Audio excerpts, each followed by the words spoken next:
Por mais alguns dias permaneceriam em Colne. Depois, os 10 amigos, mais o piloto, deixaram a cidade devastada. Theodor, como membro da elite hitlerista, não teve problemas para passar Harry pela fronteira com a Suíça. Em um gesto totalmente atípico para a época, todos abraçaram o inglês antes que esse passasse com o Gestapo para território neutro, de onde um voltaria para a Alemanha e o outro planejava seguir para a Inglaterra. Na última noite que passaram em Colônia, Theodor dividiu entre todos um chocolate e uma garrafa de vinho que conseguira na Suíça. Todos declutiram as iguarias em clima de festa. No meio da noite, Margaret acordou com Theodor tocando de leve seu rosto, chamando seu nome suavemente. Klaus e alguns dos meninos também acordaram e, emocionados, ouviram a narrativa do militar, que chorava copiosamente, como nunca havia se permitido.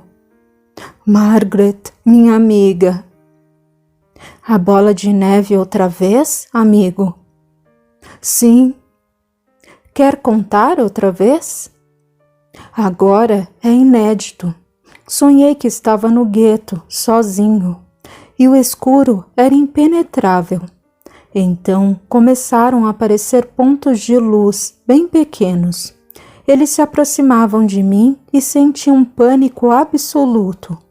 De repente, pude ver que as pequenas luzes eram velas nas mãos de pessoas. As pessoas da cidade de Colônia, que resgatamos dos escombros. Cada uma delas colocava sua vela sobre a outra, e um facho de luz gigantesco iluminou o gueto inteiro. Nesse momento, a bola de neve veio rolando, mas seu tamanho tinha diminuído consideravelmente. Estava menor que um andar, menor que o facho de luz, que a absorveu por completo e ascendeu aos céus. Fiquei ali, no meio do gueto vazio, sozinho, mas não sentia mais medo. Tudo estava iluminado e bonito. Não havia cadáveres pela rua. Estava tudo em paz. Está livre, meu amigo. Seu trabalho nos escombros se transformou em luzes que iluminaram sua consciência, antes carregada de atos dolorosos como a queda do gueto. Em seu íntimo, agora, estão as imagens das vidas salvas em Colônia. Não a substitua por outros guetos. Deixe a Gestapo, siga conosco. Planejamos formar um grupo de socorro e partir para a guerra. A guerra? Tem noção do horror que é a guerra? Depois da noite do bombardeio, acho que não me assustarei com mais nada, a não ser com a maldade do coração de alguns homens. E temos garantias de que sobreviveremos à guerra. Então, vamos enfrentá-la. Então, vou para o fronte com vocês. Depois de tudo que vivi aqui, acho que não preencho mais os requisitos da Gestapo. Graças a Deus, Klaus disse sua mais nova expressão. Vamos continuar o trabalho que fizemos em Colônia pela Alemanha fora. Os bombardeios serão intensos a partir de agora, conforme a informação que Ralph nos trouxe do além. E contaremos com o pastor Stefan para dar as últimas palavras de consolo aos agonizantes. A ansiedade não os deixou conciliar o sono rapidamente. Ainda assim, na manhã seguinte, foram para Tübingen. Não sem antes assinar um documento no qual todos se comprometiam a não revelar nada do que haviam presenciado. O bombardeio gigante não poderia ser contado para o resto do Reich em suas verdadeiras proporções. Todo bombardeio sobre cidades é crime de guerra. É a luta de máquinas poderosas e homens treinados para matar contra pessoas desarmadas, crianças em seus berços, doentes em seus leitos, trabalhadores em seus postos. É a covardia que cai do céu às toneladas, destruindo vidas e histórias de uma cidade inteira. Um ataque aéreo às cidades é genocídio, outra modalidade de holocausto. A partir de Köln, muitas outras cidades foram arrasadas pelos aviões aliados. O eixo, por sua vez, arrasava cidades dos aliados. À noite, as luzes não podiam ser acesas sem que as janelas fossem veladas. O medo era a companhia constante dos cidadãos de toda a Europa. O canto choroso da sirene era o terror de todos, e a impossibilidade de fugir dos aviões era injusta até de se pensar. Assim, o grupo formado pelos médicos e auxiliares às vezes precisava se dividir para ajudar a socorrer as vítimas da barbárie dos aliados contra a população civil alemã. Nossos amigos estiveram presentes onde a sirene tocava. Se para a colônia nós os atraímos, o amor ao próximo se encarregou de levá-los a Hamburgo, Leipzig, Lübeck, Munique, Stuttgart, Dresden e outras tantas. Cada vez que mudavam de cidade, Theodora acordava durante o escasso repouso e anunciava a todos: "Ela cresce espantosamente, amigos. A bola de luz que nos acompanha desde Colônia tem hoje a altura de uns 10 andares." Foi em um improvisado hospital de Colônia que nos reunimos para terminar a tarefa na cidade. As buscas por sobreviventes já haviam terminado e nossos amigos partido. Estava tudo sob controle da maneira que era possível na situação. O abastecimento de água e energia voltava devagar e as pessoas começavam a se adaptar ao caos. No aspecto geral, estava tudo em ordem. Dos 8 jovens médicos, 6 seguiriam o curso planejado. Era uma média satisfatória. Agradecemos a Deus mais uma vez. E Sara questionou: "E o parecer de Leon sobre esse trabalho em Colônia?" Era o que todos nós aguardávamos. Nosso amigo havia dado lições de valor inestimável sobre pais e filhos a cada genitor que abordara no início de nossa missão em Köln. Entretanto, havia tantos questionamentos. Leon sentou-se à nossa frente e, cofiando seu farto bigode, sorriu e graciosamente respondeu a Sara, mas também a todos nós: "Bien, ma chérie, estivemos frente a frente com várias situações dignas de nota aqui. A responsabilidade da paternidade, maternidade, a queda de programação reencarnatória e sua consequência como desencarnação prematura, o ateísmo, os sonhos, o poder de transformação íntima que temos quando nos propomos a tal." "Somos todos ouvidos." Saulo gracejou. Meus amigos, nossa programação reencarnatória é um trabalho árduo, complexo e cuidadoso. Tudo nos é preparado pelos dedicados benfeitores, de maneira a cumprirmos nossa missão a contento. Não devemos concluir com isso que exista determinismo. Absolutamente. Tudo é planejado, não determinado, pois se assim não fosse, seríamos apenas peças de um jogo, marionetes, máquinas programadas para o bem ou o mal. E, consequentemente, não haveria culpa em errar, nem vantagem em acertar. Portanto, o fato de planejarmos não significa que tudo será cumprido.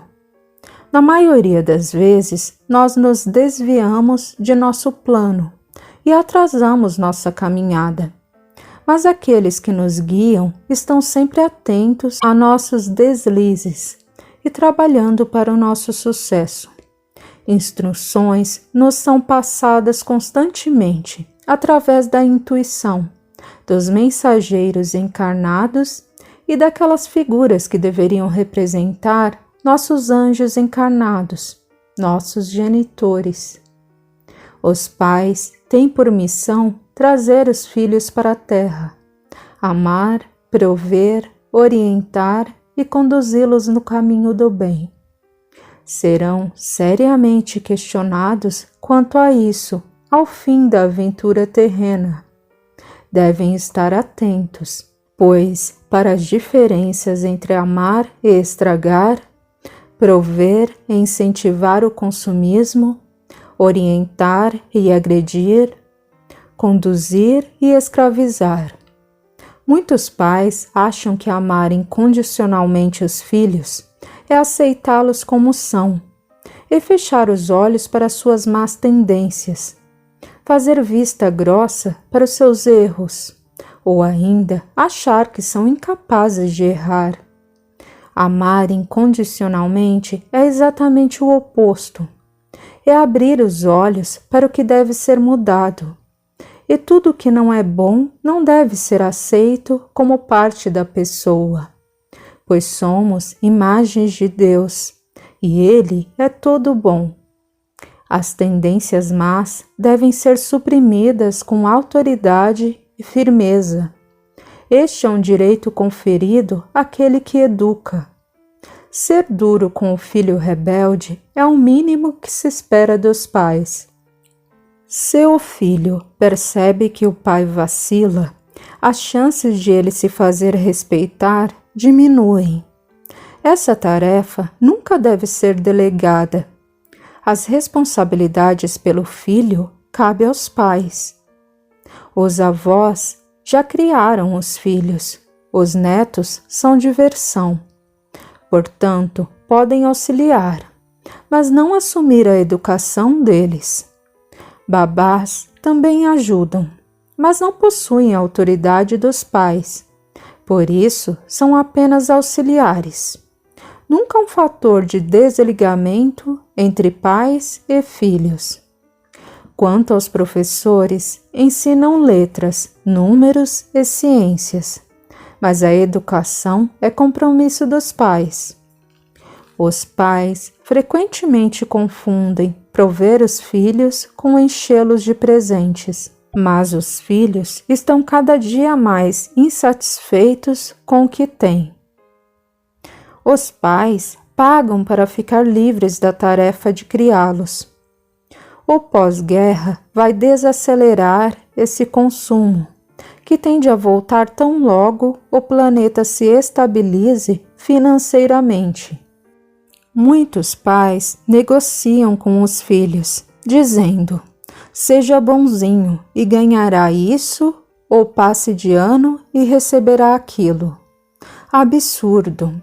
Ser bom é privilégio de quem é. O fato de ser bom já é um prêmio. E passar de ano, se não houver nenhuma limitação física ou mental, é obrigação de quem tem a chance de frequentar a escola. O presente é uma bela forma de mostrar afeto, mas não deve ser usado para compensar o que exigem as leis morais e temporais e venha a desagradar. Também não deve ser usado para suprir alguma carência afetiva, pois esta só o afeto suprirá. Afeto sincero, mesmo que por alguns minutos, vale por milhões de presentes caros. O afeto deve ser gratuito. especialmente quando o filho goza de saúde, pois muitos pais só se interessam pelos filhos quando estes estão doentes. Só percebem os pequenos quando caem no chão. Assim, eles aprendem que joelhos ralados chamam mais a atenção que um coração partido, e serão hipocondríacos e chantagistas. Para orientar, não é necessário agredir. Quando o pai grita e esbraveja, e a mãe chora e se descabela, mostram ao filho como são fracos e emocionalmente desequilibrados. O filho percebe o poder que tem sobre os pais e o respeito acaba. Deve-se falar baixo e firme, e se fazer obedecer sem agressões, pois estas são sinais de que não há mais nada a fazer, que os pais desistiram do diálogo racional. Os filhos sabem quando os pais estão sem ação e se aproveitam disso. Quando digo que os pais devem conduzir e não escravizar, falo de pais tiranos que planejam as vidas dos filhos como se fossem as suas próprias, a faculdade que farão, o emprego que terão e até mesmo o cônjuge com quem passarão o resto de suas vidas. Os sonhos dos filhos não são os dos pais, e aquilo que os pais sonham nem sempre é o que os filhos desejam. Os filhos têm o direito de escolher suas profissões, desde que sejam lícitas. Antes um bom lixeiro que um mau médico. Contudo, se os pais fizeram todo o possível usando do bom senso, autoridade e limites em conjunto com bons exemplos, mas mesmo assim o filho não aproveitar as lições dos genitores, estes estarão isentos de culpa perante Deus. O filho deverá arcar sozinho com seus erros, já que foi programado que nascesse dentro de um lar benigno, e ele escolheu não aproveitar a bendita oportunidade de deixar falhas de caráter para trás. Será o único responsável por sua queda. Dependendo da quebra de programação, pode haver, como vimos, a interrupção da reencarnação. Por mais doloroso que esse fim precoce possa parecer aos pais, ou a quem quer que mire o corpo jovem e o rosto liso e imberbe de um garoto, ou de uma moça dentro de um caixão, ficar na terra seria mais desastroso. Nosso Pai do céu jamais ceifaria vidas jovens para seu prazer, ou apenas para nos fazer sofrer. A desencarnação dos jovens é um remédio amargo para tragédias futuras. Júnior e Dirk, se concluíssem a residência médica e começassem a clinicar no próximo ano para o Führer, como planejavam, causariam desastres. Atuariam em campos de extermínio, onde dariam continuidade às suas experiências do passado, com cobaias humanas. Então, a equipe de planejamento dos garotos não pensou duas vezes em levá-los de volta. Não foram tocados pelo amor, não resistiriam às crueldades nos campos. E com a desculpa de que seria tudo em nome da ciência, sucumbiriam novamente, multiplicando a horda de obsessores que os seguem desde a Idade Média. Não fosse esse o propósito a que vieram. Vieram aliviar dores nesse conflito gigante e se reconciliar com esses inimigos. Uma encarnação como ateu fez Ralph, que foi educado como pai, perceber que somos responsáveis por nossas desgraças. Ele sempre culpou a providência divina por cada fruto amargo que colhia de seu próprio plantio. Teve durante a era medieval um filho com graves deformidades físicas, coisa que atribuía a Deus.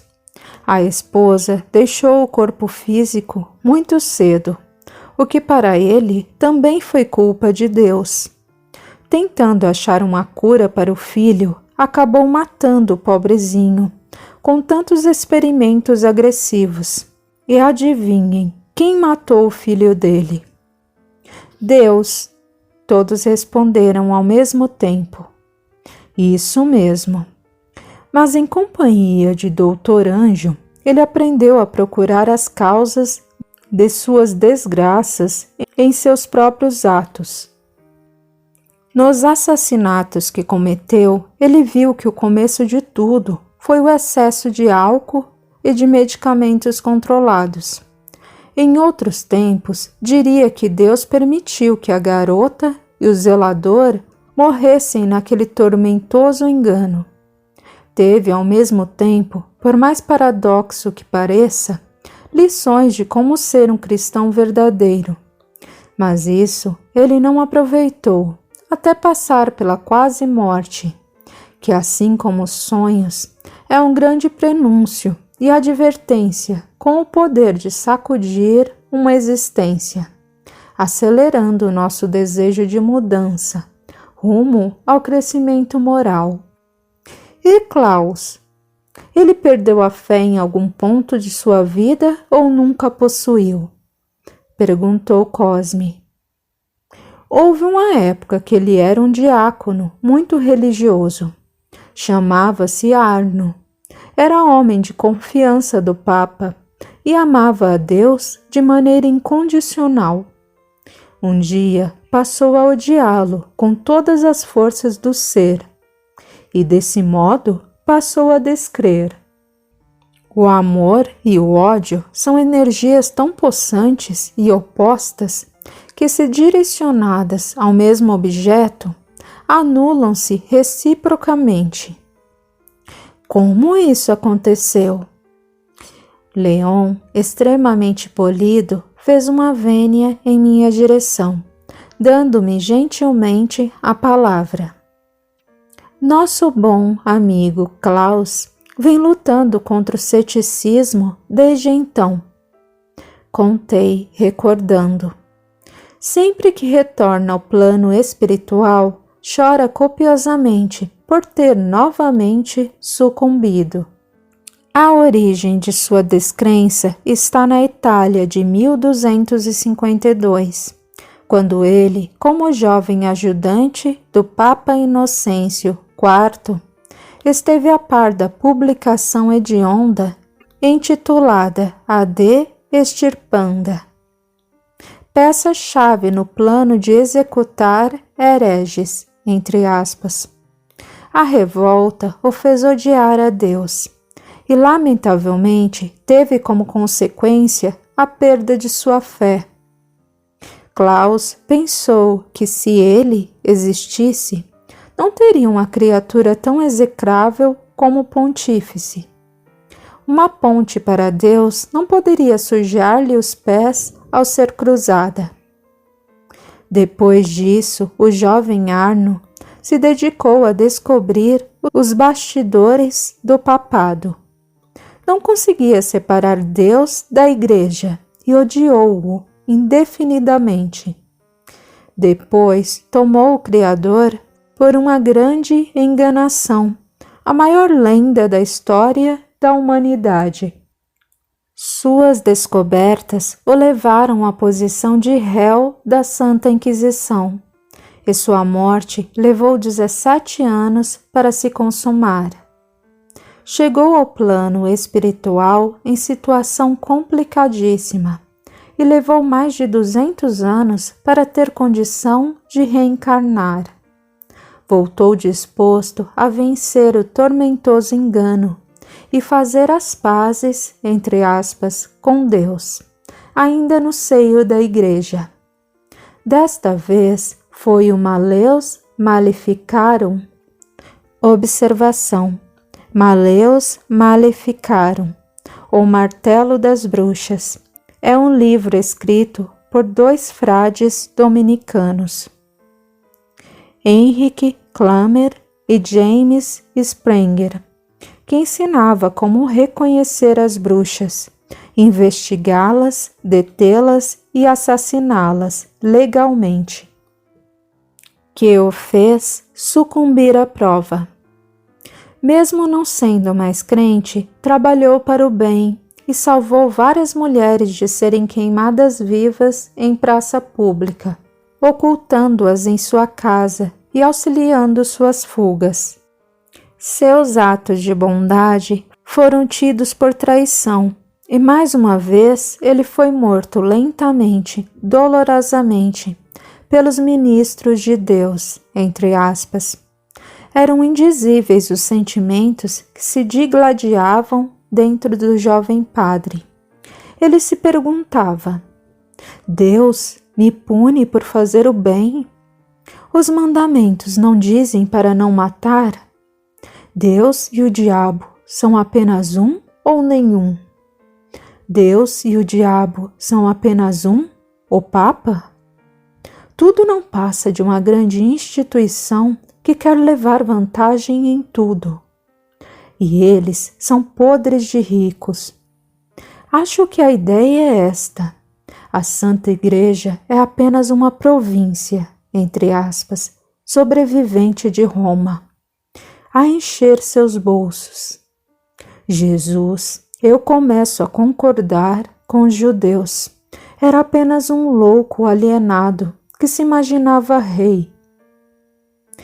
Novamente chegou confuso e desajustado ao plano maior, onde se sentiu falido em seu propósito de recuperar a fé. Em 1692, ele fez sua última tentativa no seio da religião. Desta vez, encarnou entre os puritanos no povoado de Salem, Nova Inglaterra, atual Nordeste dos Estados Unidos da América.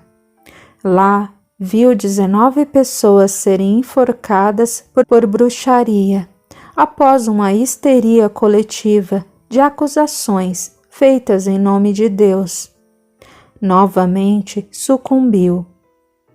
De lá para cá, pediu para ser afastado de quaisquer instituições religiosas, culpando-as por sua queda. Sem nenhuma educação religiosa, ele realmente deu um grande passo, pois deixou de dedicar raiva ao Ser Supremo, que, em sua opinião, não existia. Ainda assim, viveu conforme um genuíno cristão. Sua crença, livre de extremos, começava a ser resgatada. Para unir as necessidades de Klaus e Ralph, os mestres planejaram fazê-los reencarnar como pai e filho. Assim, Ralph teria responsabilidade por seus atos e um exemplo de dignidade no pai e profissional que o traria ao mundo. Klaus teria um sinal de Deus no episódio da artéria rompida, e Ralph, neste sinal, uma nova chance de crescimento moral. Encontrando Deus fora das religiões, ele não poderia ligar o Senhor a uma instituição, e assim faria as pazes com ele, como divindade, força, inteligência, amor e poder infalível. Klaus apenas poderia fazer parte de uma igreja se aprendesse a separar Deus dela. Por isso, essa vivência foi de suma importância. Deus não foi apresentado a ele dentro de nenhuma instituição, mas Klaus encontrou-o exatamente onde ele está, na luta diária de cada um de seus filhos, na dor, no trabalho e na necessidade de cada um.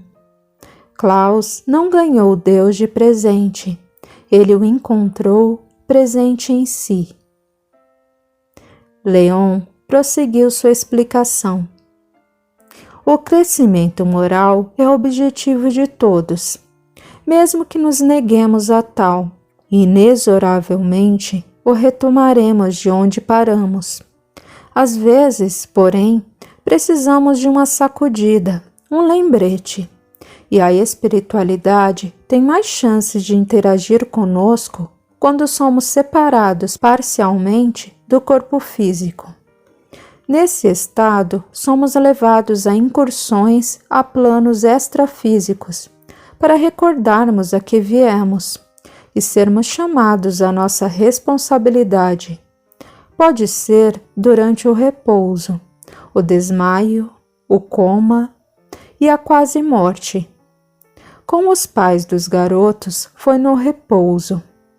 Perceberam como todos me viam e ouviam facilmente?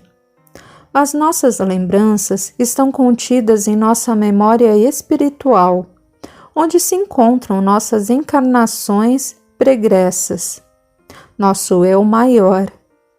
E quando voltamos ao corpo, ela é suprimida pela matéria. Dessa forma, muitas vezes trazemos informações truncadas e imprecisas, mesmo porque as coisas que vemos e ouvimos não têm correspondente material. Nós a associamos ao que possuímos em matéria de aparatos e linguagem, e a vivência pode destoar da realidade espiritual. Por exemplo, alguém que disse certa vez, quando ainda estava na terra, que sonhara com um enorme chifre bovino de onde ouvia vozes. Naqueles dias eu não entendi. Nosso grande Alexander Graham Bell ainda não havia descido ao planeta, mas o telefone com certeza já existia no plano maior e minha cliente pôde visualizá-lo. Ao voltar à Terra, em sua memória física, não existia nada com que se comparar esse aparelho, o que a fez ligar a experiência a algo conhecido de formato parecido, o chifre bovino. Era a única referência que ela possuía. Alguém encarnado hoje, com acesso ao acervo tecnológico que possuímos, diria que sonhou com o quê? Com um telefone de onde você não só ouve, mas vê a pessoa com quem fala? Talvez, se visitassem uma sala de ecografia, acordariam contando que sonharam com pessoas sem pele ou de abdômen aberto. Todos sorriram e ele continuou. Por isso, o bom senso manda que não tentemos interpretar os sonhos, mesmo porque, muitas vezes, são só resultado de fatores físicos, ou mesmo projeções do que pensamos durante o dia. Como diferenciar? Se durante o dia o indivíduo vir um carro com a lataria amassada e à noite sonhar com um acidente de trânsito, pode-se dizer que sua mente divagou em torno do acontecimento. A pessoa pode ter pensado em como o carro foi amassado e fantasiado, mesmo que inconscientemente, o momento do impacto, que pode nem ter sido no trânsito. Ao deixar o corpo físico e pairar sobre ele, o espírito lê, entre aspas, essas informações na memória de seu próprio corpo, e é quase como se vivenciasse o acidente que o cérebro criou para o veículo amassado. Uma vez retornada ao corpo, a impressão é de que sonhou com um acidente. Parece um processo de alucinação. É exatamente isso, Nina. E como diferenciar visão de alucinação? A alucinação é aquilo que se colhe de dentro do próprio cérebro, estando fora do corpo por qualquer motivo. Sono, desmaio, etc. Visão é informação que não existe dentro da memória. É o vislumbre de algo ou alguém extrafísico. Às vezes, não nos lembramos de absolutamente nada, Mas ideias nos chegam aparentemente do nada. São memórias de um encontro com o ser espiritual que nos guia. Contudo, nossos obsessores também costumam nos arrastar para mundos inferiores e plantar ideias errôneas em nossa mente, no intuito de nos desviar de nossa meta reencarnatória. Por isso, digo que nossos sonhos são o termômetro de nossa vibração. Se nos virmos em lugares iluminados, belos, com pessoas que amamos, mesmo que não as reconheçamos, e trabalharmos no auxílio de outros, estaremos em um nível vibratório alto.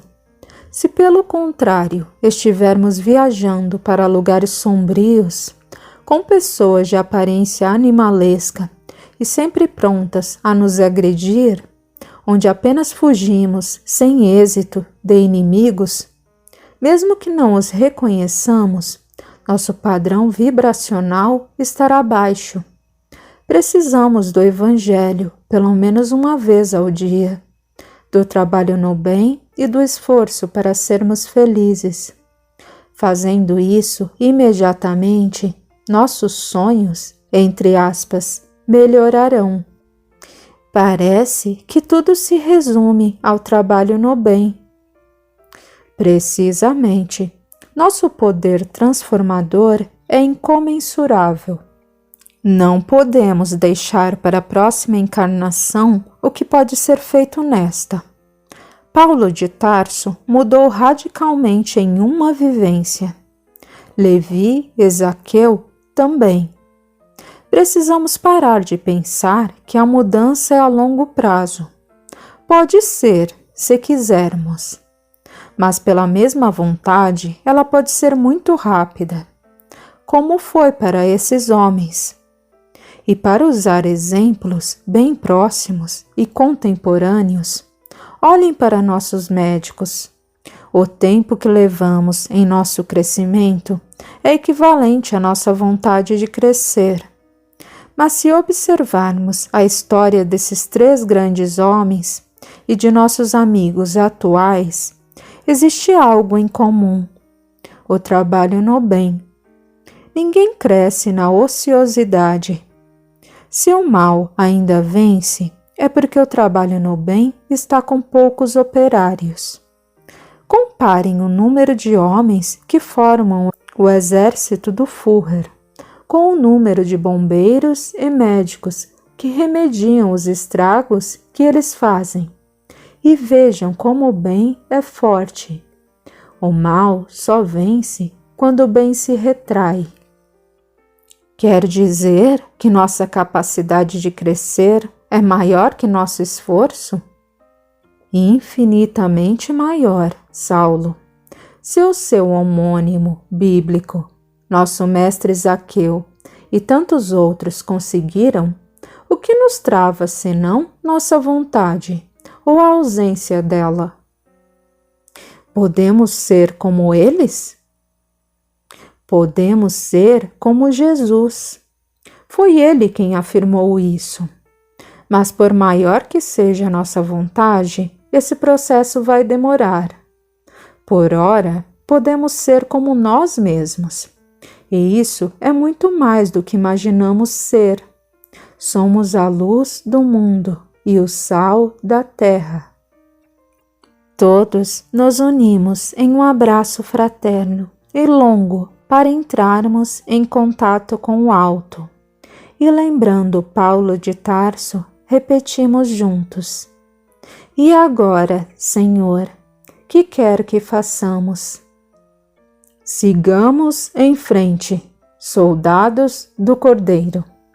A voz de Zaqueu soou dentro de nós. Nosso general confia plenamente em nós.